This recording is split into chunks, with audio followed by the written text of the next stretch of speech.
Você já acordou de um sonho ruim e sentiu aquele alívio de perceber que era apenas um pesadelo? Imagina acordar e descobrir que o pesadelo é real, que a aeronave onde você está realmente está caindo do céu. Foi isso que aconteceu comigo. Se você ainda não se inscreveu no canal, faça isso agora para acompanhar mais histórias reais de sobreviventes como eu, pessoas comuns que enfrentaram o impossível e voltaram para contar. Meu nome é Felipe Rodrigues, tenho 42 anos e sou engenheiro de software. Há 4 anos, em 15 de setembro de 2019, eu era apenas mais um passageiro cansado em um voo noturno voltando para casa. Naquela noite, 3 minutos de consciência entre o sono e o impacto mudaram toda a minha vida. Era um domingo. Eu havia passado o fim de semana em um casamento de um colega de faculdade em Porto Alegre e estava retornando para São Paulo, onde morava com minha esposa e nossos 2 filhos, Laura, que tinha 9 anos na época, e Bruno, com 6. Foi um fim de semana agradável. Reencontrei velhos amigos, celebramos o início de uma nova família, compartilhamos histórias e risadas. O tipo de evento que te deixa com o coração aquecido, mas também completamente exausto. Meu voo estava marcado para as 21h45. Cheguei no aeroporto Salgado Filho com tempo de sobra. Passei pelo check-in sem problemas e logo estava na sala de embarque, esperando o chamado para entrar no avião. Lembro de ter ligado para Renata, minha esposa, para dizer que estava tudo dentro do cronograma e que eu chegaria em casa por volta da 1h da manhã. Ela me lembrou de tomar um Uber do aeroporto, já que estaria tarde demais para ela me buscar com as crianças. Era um voo curto, pouco mais de 1h30. A aeronave era um Embraer E190, com capacidade para 104 passageiros. Naquela noite, o voo estava quase lotado, com aproximadamente 98 pessoas a bordo. Era a temporada baixa, mas muita gente estava voltando para São Paulo depois do fim de semana, como eu.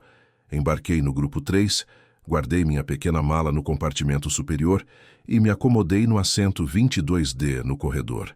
Gosto de sentar no corredor em voos noturnos. Se precisar ir ao banheiro, não preciso incomodar ninguém. Ao meu lado, no assento do meio, estava uma mulher de meia idade que folheava uma revista.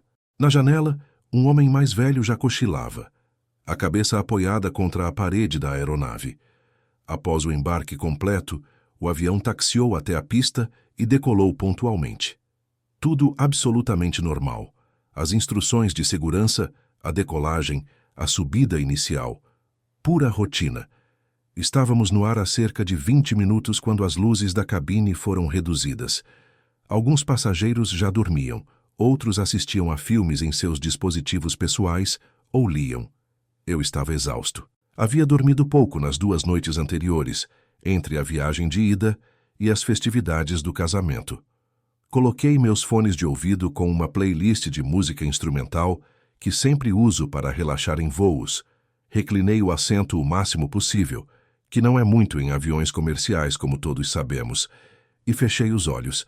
Em minutos caí em um sono profundo. Não sei exatamente quanto tempo dormi. O que sei é que meu sono foi subitamente interrompido por uma violenta sacudida do avião. Foi como se alguém tivesse chacoalhado todo o corpo da aeronave. Meus olhos se abriram instantaneamente e os fones de ouvido caíram. Ao meu redor, outros passageiros que estavam dormindo também foram acordados pelo solavanco. Por um momento, pensei que era apenas turbulência. Algo comum, nada para se preocupar. Mas algo estava diferente. As luzes da cabine piscaram 1, 2, 3 vezes e então se apagaram completamente, deixando apenas as luzes de emergência acesas. Um murmúrio de preocupação percorreu a aeronave. Foi quando percebi o som, ou melhor, a mudança no som. Os motores, que normalmente produzem aquele zumbido constante durante todo o voo, agora emitiam um ruído irregular, como se estivessem engasgando. E então, de repente, silêncio no motor esquerdo. O avião começou a inclinar-se ligeiramente para esse lado. Senhoras e senhores, aqui fala o comandante.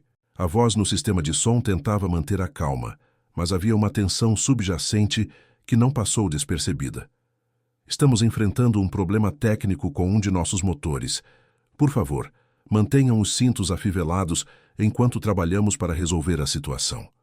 Olhei para o meu relógio, 22h37. Esse é um dos detalhes que ficou gravado em minha memória.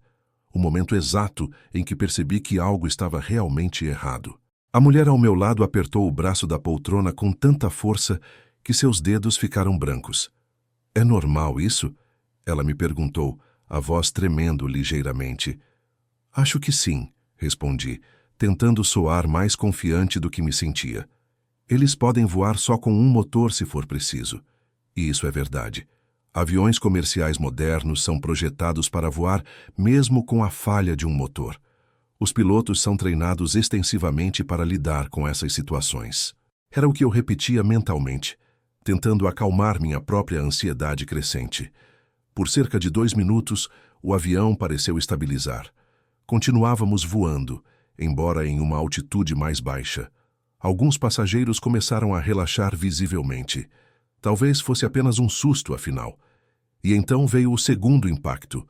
Um estrondo ensurdecedor sacudiu toda a aeronave.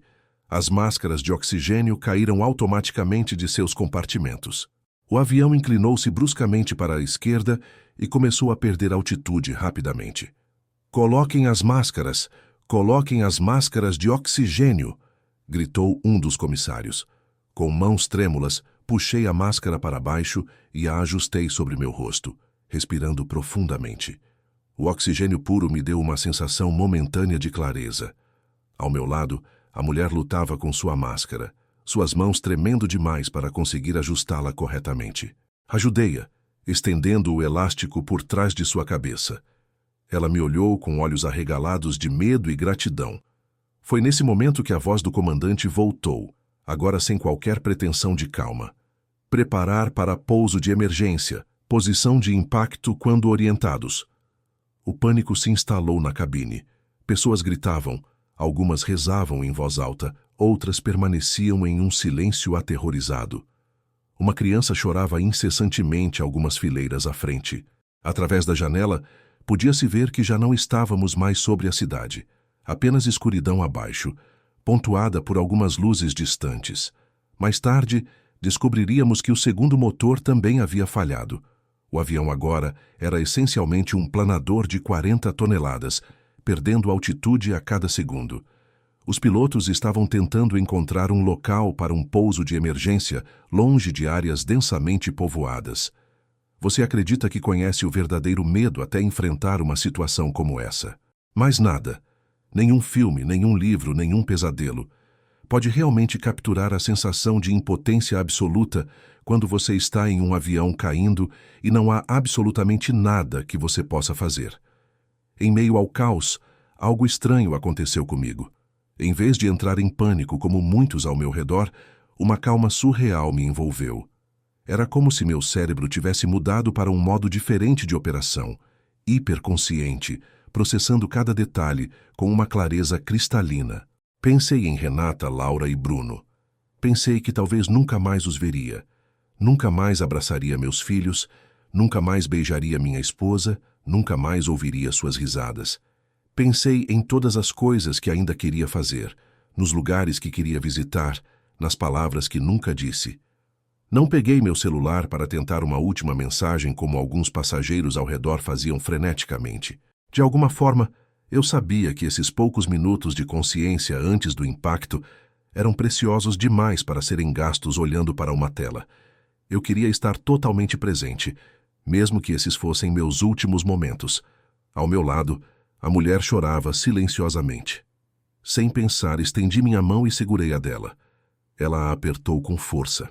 Do outro lado, o homem idoso que antes dormia agora estava completamente desperto, seus olhos fixos à frente, lábios movendo-se em uma oração silenciosa. Posição de impacto. Agora, veio a ordem pelo sistema de som. Seguindo as instruções de segurança, inclinei-me para a frente, colocando a cabeça entre os joelhos e as mãos entrelaçadas atrás da nuca. A mulher ao meu lado fez o mesmo. O avião tremia violentamente agora, descendo em um ângulo cada vez mais íngreme. Por algum motivo, mesmo naquele momento de terror absoluto, um pensamento estranho cruzou minha mente. Se eu tivesse continuado dormindo, talvez nunca soubesse o que aconteceu. Teria simplesmente passado do sono para nada. Não sei por que esse pensamento me ocorreu, ou por que ele ainda permanece tão vívido em minha memória. Os últimos segundos antes do impacto pareceram se estender infinitamente. Podia ouvir meu próprio coração batendo nos ouvidos, cada batida como um relógio contando os momentos finais. E então veio o impacto. O choque foi violento, mais forte do que qualquer coisa que eu poderia ter imaginado. Meu corpo foi lançado contra o cinto de segurança com tanta força que instantaneamente fiquei sem ar. A cabine foi tomada pelo som ensurdecedor de metal se retorcendo e se rasgando, de vidro quebrando, de pessoas gritando. O avião deslizou pelo solo por vários metros, girando levemente.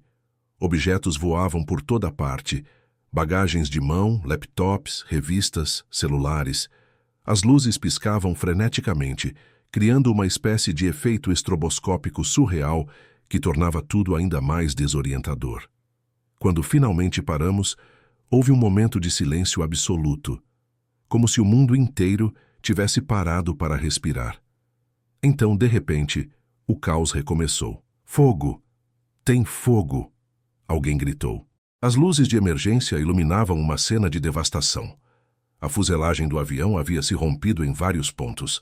Pelo que podia ver, a parte frontal da aeronave, incluindo o cockpit, havia sofrido danos catastróficos. Fumaça começava a se infiltrar na cabine. Saiam agora. Utilizem todas as saídas disponíveis. Esse foi o momento crucial. O momento em que os 3 minutos de consciência antes do impacto fizeram toda a diferença. Porque eu estava acordado, porque estava completamente consciente do que estava acontecendo, meu cérebro já havia processado a situação e estava pronto para agir. Não perdi tempo tentando entender o que havia acontecido ou em superar o choque inicial. Já sabia exatamente o que precisava fazer. Verifiquei rapidamente meu próprio corpo, dor aguda nas costelas, provavelmente fraturadas pelo impacto contra o cinto. Um corte na testa sangrava profusamente, embaçando minha visão com sangue. Mas podia me mover, e naquele momento isso era tudo que importava. Olhei para a mulher ao meu lado. Ela estava consciente, mas claramente em estado de choque, os olhos vidrados, sem reação. O homem na janela parecia ferido mais gravemente. Sangue escorria de um corte em sua cabeça e seu braço estava em um ângulo não natural. Precisamos sair, gritei, desfazendo o cinto da mulher e depois o meu próprio. Me ajude com ele, disse, apontando para o homem idoso. Juntos conseguimos soltar o cinto do homem e apoiá-lo entre nós. A fumaça ficava mais densa a cada segundo. Pessoas engatinhavam pelo corredor tentando chegar às saídas. Alguns passageiros estavam imóveis em seus assentos, inconscientes, feridos demais para se mover ou não sobreviveram ao impacto. Localizei a saída de emergência mais próxima, sobre a asa. Um comissário de bordo, ele mesmo sangrando de um corte no rosto, tentava organizar a evacuação. Por aqui, rápido. Afastem-se do avião após saírem. Meio carregando, meio arrastando o homem idoso, nos dirigimos para a saída. A mulher que estava ao meu lado parecia ter saído do estado de choque e agora ajudava ativamente, suportando parte do peso do homem. Chegamos à saída. O escorregador de emergência havia sido acionado. Primeiro as crianças e os feridos graves, gritou o comissário. Passamos o homem idoso para o comissário, que o ajudou a descer pelo escorregador. A mulher foi a seguir. Antes de eu sair, o comissário segurou meu braço por um segundo. Tem mais pessoas na sua fileira que precisam de ajuda? Olhei para trás, para a fumaça cada vez mais espessa. Não podia ver muito além de algumas fileiras. Não sei, respondi honestamente. Vá, ele disse. Já estamos verificando todos os assentos. Desci pelo escorregador e imediatamente me afastei da aeronave, conforme as instruções. Ao olhar para trás, vi que o avião havia se partido em 3 seções principais. A parte frontal estava completamente destruída. A seção central, onde eu estava sentado, estava relativamente intacta, embora com danos significativos. A cauda havia se separado e estava a cerca de 50 metros de distância. Fogo começava a se espalhar pela parte frontal da aeronave. Ao longe, ouvia-se o som de sirenes aproximando-se, equipes de resgate já a caminho. Ao meu redor, sobreviventes em diferentes estados. Alguns com ferimentos leves, outros mais graves, alguns chorando, outros em silêncio absoluto, processando o trauma. Procurei a mulher e o homem idoso que estavam sentados ao meu lado. Encontrei-a ajudando-o a se sentar em um terreno mais elevado, longe do avião. Juntei-me a eles, sentindo agora toda a dor das minhas próprias lesões, agora que a adrenalina começava a diminuir. Obrigada, disse a mulher, olhando diretamente para mim, por me ajudar com a máscara e por tudo depois. Descobri que seu nome era Teresa, uma professora de matemática de 47 anos que estava voltando de uma visita à sua mãe. O homem idoso era Antônio, um médico aposentado de 72 anos que estivera em Porto Alegre para um congresso de cardiologia. Enquanto esperávamos os socorristas, Teresa me perguntou: "Como você conseguiu ficar tão calmo?" Eu estava em pânico total. A resposta veio a mim imediatamente. Porque tive tempo para processar, porque estava acordado. E essa é a verdade que carrego comigo desde aquela noite. Aqueles 3 minutos de consciência, desde o momento em que acordei com o primeiro solavanco até o impacto final, fizeram toda a diferença. Não apenas para mim, mas também para Teresa e Antônio. Se você está gostando desta história, não esqueça de deixar seu like e compartilhar com amigos. E se ainda não se inscreveu no canal, faça isso agora para receber mais relatos de sobreviventes como eu.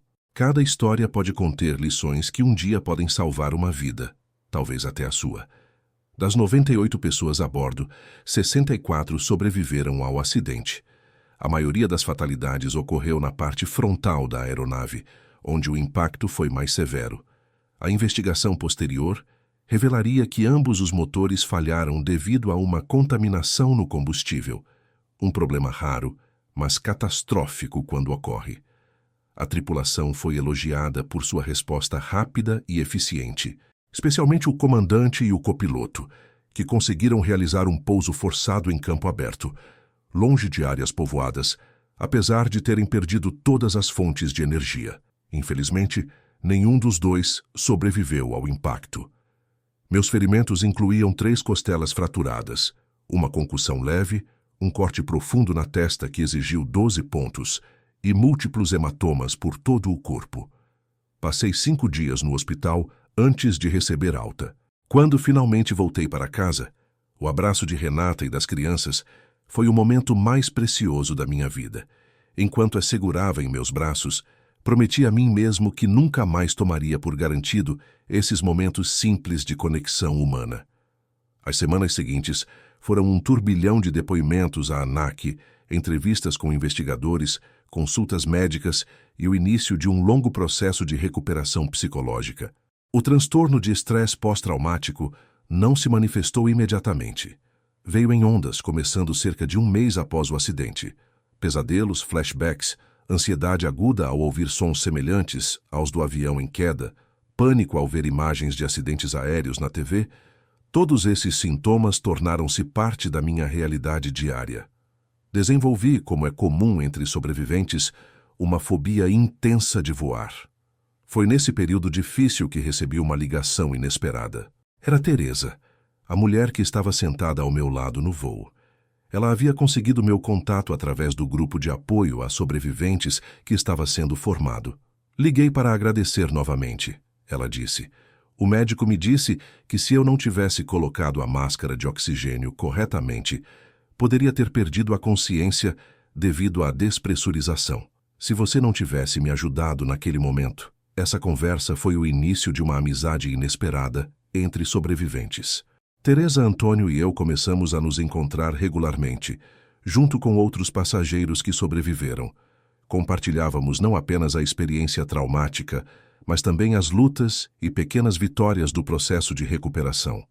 Foi durante uma dessas reuniões que Antônio, o médico aposentado, compartilhou uma perspectiva que mudou profundamente minha forma de ver o que havia acontecido. "Sabe, Felipe", ele disse, sua voz calma carregando o peso da sabedoria de décadas como médico, passei minha carreira inteira observando como as pessoas enfrentam crises. E há algo fascinante sobre o estado de consciência durante emergências. Quando estamos plenamente alertas, nosso cérebro cria o que chamamos de memória episódica detalhada. Isso não apenas nos ajuda a tomar decisões melhores durante a crise, mas também nos ajuda a processar o trauma depois. Ele fez uma pausa, tomando um gole de seu café antes de continuar. Pessoas que estão inconscientes ou semiconscientes durante traumas muitas vezes desenvolvem o que chamamos de memória fragmentada. Lacunas que o cérebro tenta preencher, às vezes com cenários piores do que a realidade. É por isso que muitos sobreviventes que estavam dormindo ou que perderam a consciência durante o acidente frequentemente têm TEPT mais severo. Suas palavras me fizeram refletir sobre como aqueles 3 minutos de plena consciência, embora aterrorizantes, haviam me dado uma vantagem na recuperação. Eu não tinha lacunas para preencher, não tinha que imaginar o que havia acontecido. Sabia exatamente.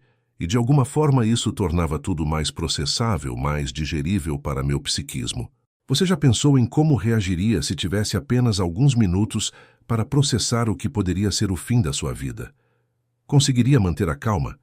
Entraria em pânico? O que passaria pela sua mente? 6 meses após o acidente, tomei uma decisão que muitos consideraram prematura. Decidi voar novamente. Não foi fácil. Na noite anterior ao voo, não dormi. Meu corpo inteiro tremia apenas de pensar em entrar em um avião. Renata ofereceu-se para me acompanhar, mas decidi que isso era algo que precisava enfrentar sozinho. O voo era curto, de São Paulo a Curitiba, menos de 1 hora no ar. Escolhi deliberadamente um voo matinal. Não queria repetir o padrão de um voo noturno. Cheguei ao aeroporto horas antes do necessário, dando a mim mesmo tempo para processar cada etapa. No portão de embarque, encontrei Teresa. Não havíamos combinado, foi pura coincidência. Ou destino, dependendo de como você vê essas coisas. Também decidi que era a hora, ela explicou com um sorriso nervoso. E escolhi um voo curto para começar. Embarcamos juntos, dando apoio um ao outro em cada passo. Quando o avião começou a taxiar, senti meu coração acelerar perigosamente. Teresa segurou minha mão. Estamos acordados, ela disse simplesmente. Estamos conscientes. O que quer que aconteça, vamos enfrentar de olhos abertos. Aquele primeiro voo após o acidente foi simultaneamente aterrorizante e libertador. Cada solavanco, cada mudança no som dos motores enviava ondas de pânico pelo meu corpo. Mas consegui. Nós conseguimos. Quando pousamos em Curitiba, Teresa e eu nos abraçamos, lágrimas nos olhos. Não eram lágrimas de medo, mas de alívio, de conquista. Precisamos ligar para Antônio e contar, ela disse. Ele vai ficar orgulhoso de nós. 1 ano após o acidente, eu, Teresa e Antônio, junto com outros sobreviventes, fundamos a Associação Asas da Consciência, dedicada a oferecer apoio psicológico a sobreviventes de acidentes aéreos e seus familiares. Também trabalhamos em parceria com companhias aéreas para melhorar protocolos de segurança e treinamento de passageiros. Uma das iniciativas que mais me orgulho é nosso programa de palestras em escolas, onde compartilhamos não apenas nossas histórias, mas também informações práticas sobre segurança em voos. Sempre enfatizamos a importância de prestar atenção às instruções de segurança, mesmo que você já tenha voado dezenas de vezes antes. Hoje, 4 anos após aquela noite fatídica, ainda carrego cicatrizes, tanto físicas quanto psicológicas. A marca na minha testa é visível, embora tenha esmaecido com o tempo. Os pesadelos ainda vêm ocasionalmente, menos frequentes, mas não menos intensos. E sim, ainda voo. Não é fácil, nunca será. Mas aprendi a gerenciar o medo, a transformá-lo em consciência elevada, em vez de terror paralisante. Muitas pessoas me perguntam, você acha que teve sorte por ter acordado antes do impacto? Minha resposta sempre surpreende. Não foi sorte. Foi um presente. Aqueles 3 minutos de consciência me permitiram estar plenamente presente em um momento que, por mais terrível que fosse, era parte da minha vida. Me permitiram agir, em vez de apenas reagir. Me deram clareza quando mais precisei dela. E mais importante, aqueles 3 minutos me ensinaram uma lição que carrego comigo todos os dias: a importância de estar verdadeiramente desperto para a vida, mesmo e talvez especialmente nos momentos mais difíceis. Nunca mais dormi em um voo desde então, nem mesmo em voos transatlânticos de 12 horas. Não é insônia ou medo, é uma escolha consciente. Uma forma de honrar aqueles que não tiveram a chance de acordar, que passaram do sono para a eternidade sem nunca saber o que aconteceu. Tenho pensado muito sobre o conceito de momentos decisivos, aqueles breves intervalos de tempo que mudam completamente o curso de nossas vidas. Para a maioria das pessoas, esses momentos passam despercebidos até muito depois, quando olhamos para trás e percebemos, foi ali que tudo mudou. Mas para mim, e para os outros sobreviventes daquele voo, nosso momento decisivo foi vivido com uma clareza brutal, segundo a segundo. Não há ambiguidade, não há dúvida. Há um antes e um depois perfeitamente definidos. Isso traz uma estranha clareza para a vida. Quando você já enfrentou o que acreditava ser seus últimos momentos na Terra, muitas das preocupações cotidianas perdem seu poder. O que antes parecia urgente e crucial, frequentemente, se revela trivial. E o que realmente importa, relacionamentos, experiências, pequenos momentos de conexão e alegria, ganham uma nitidez extraordinária. Se você está assistindo este vídeo e nunca passou por uma experiência próxima da morte, pode parecer que estou falando em clichês. Mas há uma razão pela qual certas verdades se tornam clichês, porque são universais, porque são reais. Teresa voltou a dar aulas, mas agora também trabalha meio período como conselheira de crise, ajudando pessoas a lidar com traumas repentinos. Antônio, apesar de sua idade avançada, tornou-se um defensor incansável de melhorias na segurança aérea, especialmente para passageiros idosos. Quanto a mim, continuo trabalhando como engenheiro de software, mas dedico grande parte do meu tempo livre a asas da consciência. Renata, minha esposa, foi meu pilar durante todo o processo de recuperação. Sua paciência nos dias em que eu mal conseguia sair da cama, seu apoio quando decidi voar novamente, sua compreensão quando acordo no meio da noite após um pesadelo, tudo isso fortaleceu nosso relacionamento de maneiras que nunca imaginei possíveis.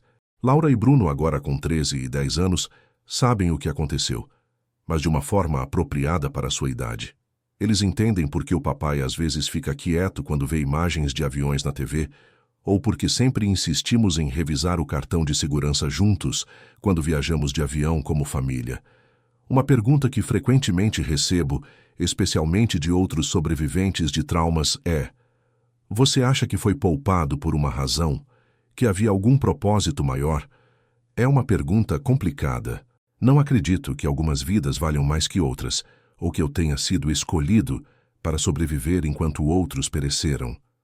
Não consigo conciliar essa ideia com a imagem das vítimas, pais e mães, filhos e filhas, pessoas com sonhos e planos que nunca se realizarão. O que acredito é que, tendo sobrevivido, tenho a responsabilidade de viver de uma forma que honre essa segunda chance. Não por algum desígnio cósmico, mas por respeito àqueles que não tiveram essa oportunidade. Viver plenamente, conscientemente, é a maior homenagem que posso prestar. Se esta história ressoou com você de alguma forma, gostaria que levasse consigo algumas reflexões. Primeiro, nunca ignore as instruções de segurança em voos, mesmo que já tenha ouvido dezenas de vezes. Esses procedimentos são desenvolvidos a partir de lições aprendidas em acidentes anteriores, muitas vezes ao custo de vidas humanas. Segundo, se você estiver em uma situação de emergência, seja em um avião ou em qualquer outro contexto, a consciência plena do momento pode ser sua maior aliada. Respirar fundo, observar o que está acontecendo, agir em vez de apenas reagir, essas pequenas coisas podem fazer toda a diferença. Terceiro, e talvez mais importante, não é preciso sobreviver a um acidente aéreo para apreciar o valor de estar verdadeiramente desperto para sua própria vida. A consciência plena do presente é um presente que todos podemos nos dar todos os dias. Antes de finalizar, quero dizer algo diretamente aos espectadores que podem estar lutando com suas próprias experiências traumáticas. A recuperação não é linear. Há dias bons e dias ruins. Há momentos de clareza e momentos de confusão. Isso é normal. É parte do processo. Seja paciente consigo mesmo. Busque ajuda profissional. Conecte-se com outros que passaram por experiências semelhantes. E lembre-se, sobreviver é apenas o começo da jornada. O que você faz com sua sobrevivência? Essa é a verdadeira história.